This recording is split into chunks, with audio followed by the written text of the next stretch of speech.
A few months ago, Laura was following her usual routine, coming home from her office job. She loved to cook and made dinner for herself almost every night, so she often stopped at Walmart, just a kilometer from her apartment, to buy fresh ingredients. The store was known for its affordable prices, making it her preferred spot. On a typical weekday afternoon, Laura finished work around 4 p.m. and headed to Walmart. It was usually a bit busy, but she would go in and out quickly, grabbing just a few items. One day, while selecting some fresh vegetables, an employee named Mark greeted her. He had a friendly demeanor, a bald head and a scruffy beard. At first, Laura appreciated the friendly exchange. Mark would ask how her day was going and engage her in light conversation. This became a routine. Every time she visited, he would greet her and they would chat for a moment. But as the weeks went by, Mark started asking more personal questions about her job and where she lived, leaving Laura feeling slightly uncomfortable. One afternoon, while shopping, Mark approached her again and casually asked for her phone number. Surprised, Laura politely declined, feeling that it wasn't appropriate given their limited interaction. However, Mark's behavior changed. He seemed offended and abruptly walked away. Laura continued her shopping but felt uneasy. As she checked out and headed to her car, she noticed Mark sitting in a vehicle not far from hers. She assumed he was on a break, but as she pulled out of her parking space, he followed her. Anxiety washed over her as she realized he was mirroring her route back to her apartment. Feeling paranoid, Laura decided to take an alternate route, merging onto a busier street. She quickly spotted a gap in traffic and made a sudden turn, cutting off another car, which allowed her to lose Mark in the chaos of rush hour. Her heart raced and she felt a mix of fear and anger as she drove back to Walmart. When she arrived, she went straight to the customer service counter and recounted her strange encounter. The staff looked confused and called someone from the produce section to help. When Laura described Mark, they informed her that no one matching that description worked there. She realized Mark had probably been impersonating an employee. Now more frightened than ever, Laura left the store with the staff's promise to keep an eye out for the man. She drove back to her apartment cautiously, relieved not to see Mark or his car following her this time. Since that incident, Laura had avoided that particular Walmart, opting for other stores instead.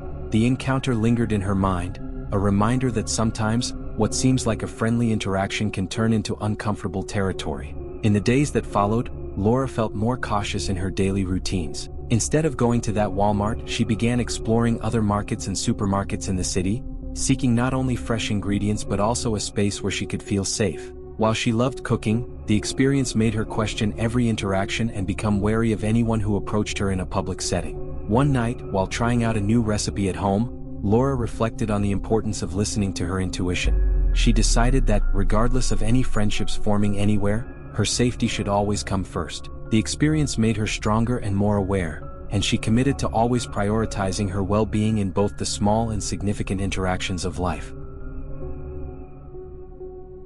On a typical Tuesday night, as the city quieted down after a busy day, I headed to a store known for its deals. It was a calm time, around 8 or 9 o'clock, and the store was relatively empty with only a few people shopping. After spending about 15 minutes inside, I found myself in the section dedicated to fitness equipment. My eyes landed on a massage gun, an item that had always intrigued me, but that I had no plans to buy that night or even at this store. However, something on the packaging caught my attention, and I decided to pause to read the information.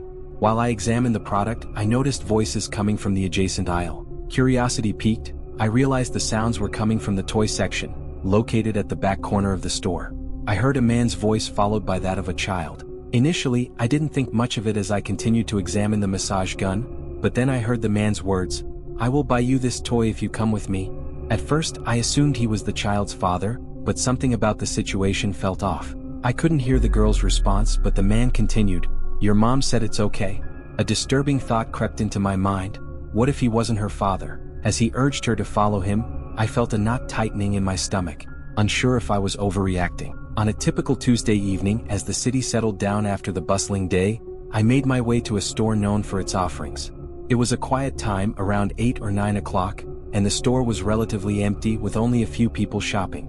After spending about 15 minutes inside, I found myself in the section dedicated to fitness equipment. My eyes were drawn to a massage gun, an item that had always intrigued me, but I had no plans to purchase it that night or even at this store. However, something about the packaging caught my attention, and I decided to pause and read the information. As I examined the product, I noticed voices coming from the adjacent aisle. Curiosity piqued, I realized the sounds were coming from the toy section, located at the back corner of the store. I heard a man's voice followed by that of a child. Initially, I didn't think much of it as I continued to examine the massage gun, but then I caught the man's words, "I will buy you this toy if you come with me." At first, I assumed he was the child's father, but something about the situation felt off. I couldn't quite hear the girl's response, but the man followed up with, "Your mom said it's okay." A disturbing thought crept into my mind. What if he wasn't her father? As he urged her to follow him, I felt a knot tightening in my stomach. Unsure if I was overreacting, I decided to take a closer look.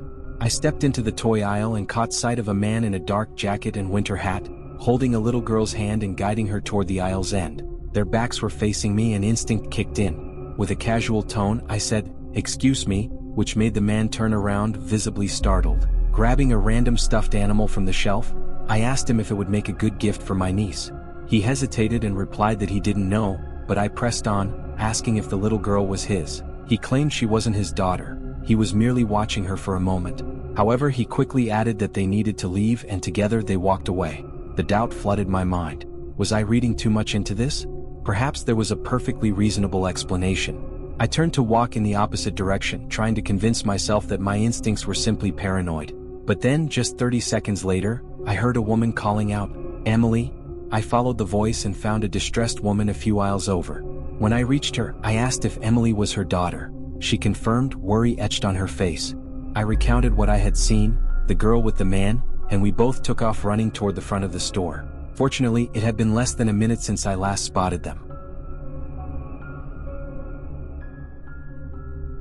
A late-night encounter. It was around 2014 when I found myself working a job with unpredictable hours. Some nights, I would finish as late as 3 a.m., and on one of those evenings, I was utterly exhausted and ravenously hungry.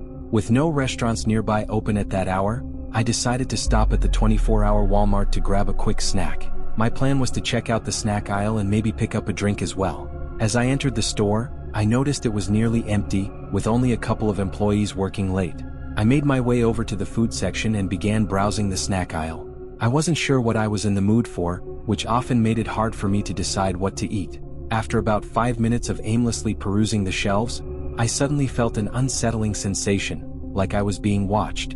Looking down the aisle, I spotted a tall, slender man in a black hoodie. He was standing at the far end, staring in my direction. It struck me as odd that he was so still, not really looking at the products on the shelves but rather just watching me. I quickly diverted my gaze and resumed my search for something to satisfy my hunger. Feeling uneasy, I wandered into the next aisle, which had a wider selection of food. However, within seconds, I noticed that same man slowly creeping around the corner, peering at me again. This was becoming increasingly strange. I grabbed a bag of trail mix and decided to make my way to the back of the store, hoping to shake him off. Once I reached the far corner, I turned to walk back toward the main walkway. To my dismay, the man was already standing there, waiting and watching me. It felt like he was deliberately following me around the store, trailing me no matter where I went. His face was almost expressionless, and he never uttered a single word. Frustrated and feeling unsafe, I decided to head to the checkout area. There was only one lane open, and as I approached the cashier, I explained that a man had been following me throughout the store. The man didn't follow me into the checkout area but wandered off into the clothing section across from the registers. The cashier simply nodded, acknowledging my concerns, and I felt a wave of relief wash over me. After paying for my items, I made my way toward the exit, scanning the area to ensure that the unsettling man wasn't trailing me again. I was relieved to see he was nowhere in sight. As I stepped out into the parking lot, I headed towards my car, which was parked a little distance from the entrance. The lot was mostly empty, with only a few cars scattered around, probably belonging to employees working the late shift. Just as I started my engine, something caught my eye. To my shock, I saw that same man sprinting full speed toward my car, as if he were running for his life.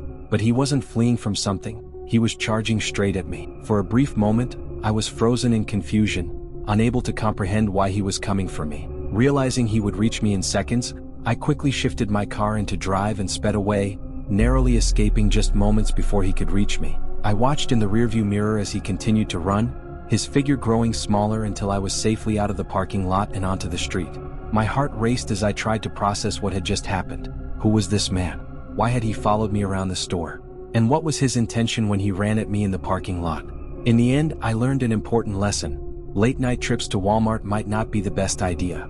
As a woman shopping alone, I realized that my safety should always come first, and I would think twice before returning to the store at such odd hours.